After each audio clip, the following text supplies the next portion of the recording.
So Tori, we're gonna take this down to a serious notch. Yeah, what just happened recently, Bree? So recently on Friday the 13th, I mean the worst day to even have this happen. I know. Terrorist attacks happened in Paris. Yes, there was a large number of people killed, actually in very central areas of Paris. And so we didn't highlight like what happened in Paris, but how we can prepare for if it happened to us again, or the reason behind it, you know. And we talked to Mr. Morris about it as our expert in the school, you know. He's a social studies teacher. He has some knowledge about, obviously, our terrorist attack 9/11 that happened and sort of the goings-on of the world, and, you know, just how we can help the Parisians, is that what you would call them? I think they're called Parisians. In their crisis. So let's go check it out. Hi, I'm Dylan Ashcraft here with Mr. Morris to talk about the attacks on Paris on November 13th. Hi. Hello. So with the attacks on November 13th with Paris, what does this mean? What are the implications of the attack? Well, I think certainly ISIS has to be taken as a significant threat to world security. In an ironic twist, President Barack Obama declared that ISIS has been contained just hours before the attack, and clearly with what has happened in the Middle East during that day of the attacks on November the 13th, ISIS is far from being contained, and they're certainly going to pose a threat to security at major cities in Europe and perhaps eventually the United States. Okay, now were these attacks an isolated affair?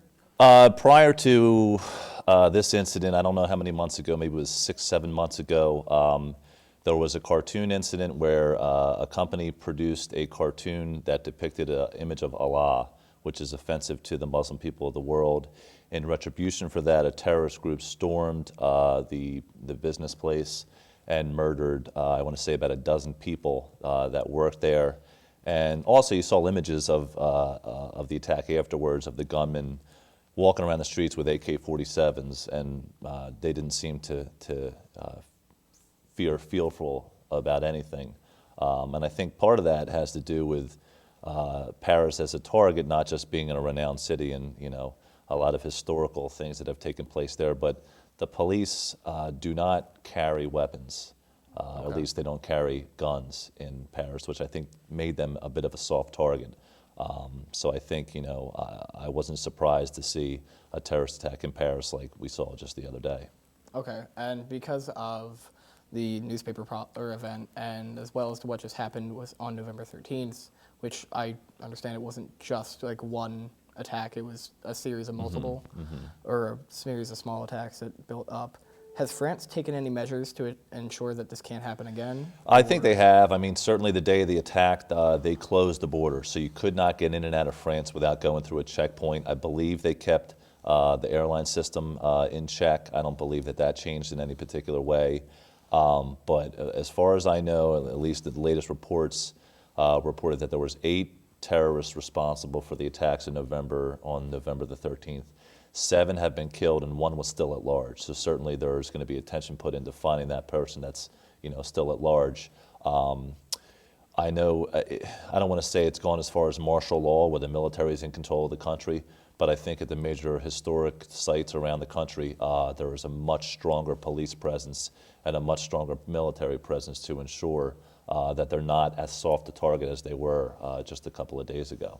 Okay, piggybacking off of that, have we seen any increase in security over here in the United States? You certainly have. There's been no direct threat towards the United States. ISIS did report a video just a couple of days ago that named Washington, D.C. as a potential target down the road. There is no credible evidence from our intelligence that suggests there is anything actually in the workings at this particular point. But you saw the repercussions of what happened in France over the weekend. I'm an Eagles season ticket holder, and I went to the Eagles game on Sunday, and the increased security to get into the game was seen right away. It's always a bit of a pain, but I think something that people are willing to, you know, sit through or have to deal with in order to feel safe while you're at a sporting event. But there was added security, not just in Philadelphia, but just about every stadium and sporting event that occurred over the weekend to ensure what happened in Paris wouldn't happen here. Okay, and now on like a more or a lower level, closer to you. How has this affected your classroom? Have you talked about it? Absolutely. I mean, the day we came back on Monday, I spent a lot of time in class talking about current events in the first place. A lot of times kids are unaware of what's going on in the world around them, but I don't think, even if you were living on the moon, you knew what happened. Maybe not the specific events, but you knew what happened in France over the weekend. So we spent time talking about it. I certainly went back and I broke down, who is ISIS? Because I asked the kids, what does ISIS stand for? And, 9 out of 10 didn't realize, what ISIS stands for or how they originated or what it is that they want.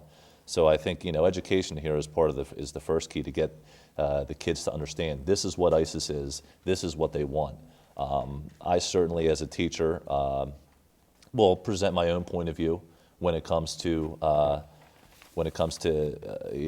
maybe describing how a situation should be dealt with. I have very strong feelings about the threat that ISIS poses us, and it certainly opens up a great opportunity in the classroom for discussion because it's something that's debatable. Some people think we need to put boots on the ground in Syria and Iraq and go after these guys and make sure that they are never going to harm the United States.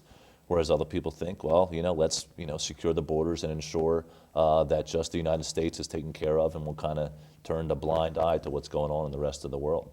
Okay, now how does an organization like ISIS work? Like, how does it operate?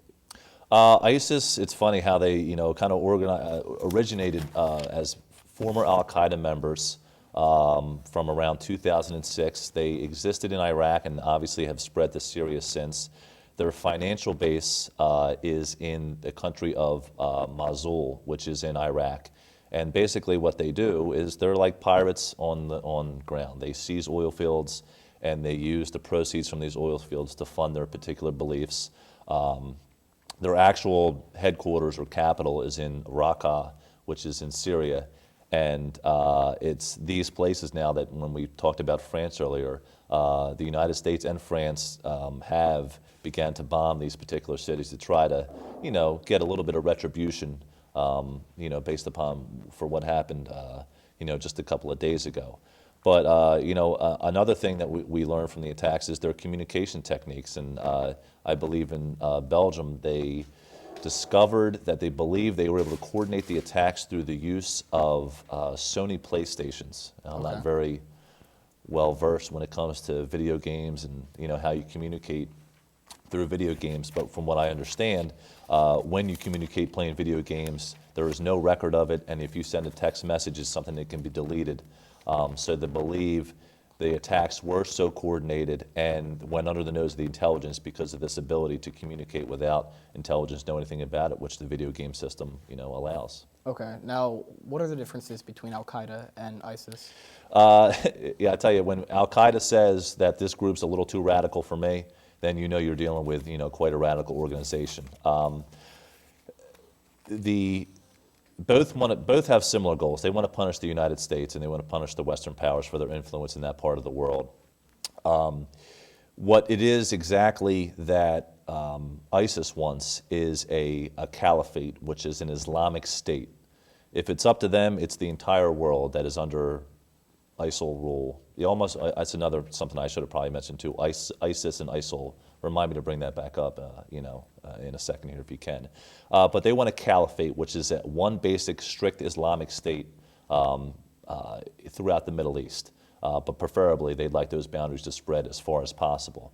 Whereas Al-Qaeda, they use terrorism as well. I think Al-Qaeda is more just wants the United States out of the Middle East. And one doesn't want Western influences in this part of the world and really wants the Arab world to be left alone. How they go about, achieving their goals, certainly there's some similarities there, but I have read accounts of even, high-ranking members of Al-Qaeda saying that even the ISIS members are a little bit too radical for us. Okay, and then you mentioned ISIS and ISIL. ISIL, yeah. Sometimes you'll hear, depending upon who's speaking on television, you may hear the term ISIS or ISIL. ISIS, the Islamic State of Iraq and Syria, or ISIL. I believe the L stands for Levante, which is the, I don't know if it's the biblical area of Syria of what it was, thousands of years ago. But that, is where they originated. But depending upon, which political party is speaking, I believe the Republicans will normally use ISIS. The Democrats will use the term ISIL because they don't want to actually name Syria as, this area that is, kind of under siege by this terrorist group now. Okay, and lastly, where can someone go to find out more information about what happened and just to understand it a bit more? Yeah, I mean, I don't know offhand as far as the internet. The internet, you got to be real careful because you're going to get slanted views. For my information, I like to look at two particular news channels because you get opposing points of view. Fox News is certainly going to provide one angle, and Fox News is largely conservative in their viewpoints, largely Republican. And then I'll look at CNN. And CNN is probably a little bit more liberal, a little more, gears towards the Democratic Party in their coverage of the events. And I try to look at these two, sources, kind of compare the two, see what's similar, see what's different, and then kind of see which one, I firmly believe in. Because certainly when you're watching these events take place, there is opinions that form, and sometimes the program you're watching can, influence the opinions that you're going to have about these situations. Okay, now is there anything else you'd like to add? I just, in my personal opinion, and I've told the kids, and I feel very strongly about this right now, that what happened on Friday night, Saturday morning in Paris is not the end, that something else is going to happen, and it is incumbent upon the United States and fellow NATO members. NATO is the North Atlantic Treaty Organization. It's 28 other countries that are in Europe that are willing to put boots on the ground to eradicate ISIS from the earth. I don't think this is a group that you can negotiate with. I don't think this is a group that we can sit down at a bargaining table and work with. It is a group that you have to eradicate from earth, or else, I think, and I tell the kids, I'm not trying to scare you, but if it's not dealt with, it's a matter of time before something happens here on our shores. Okay. I'm Dylan, and I was with Mr. Morris today talking about the events in France on November 13th. Now back to the hosts.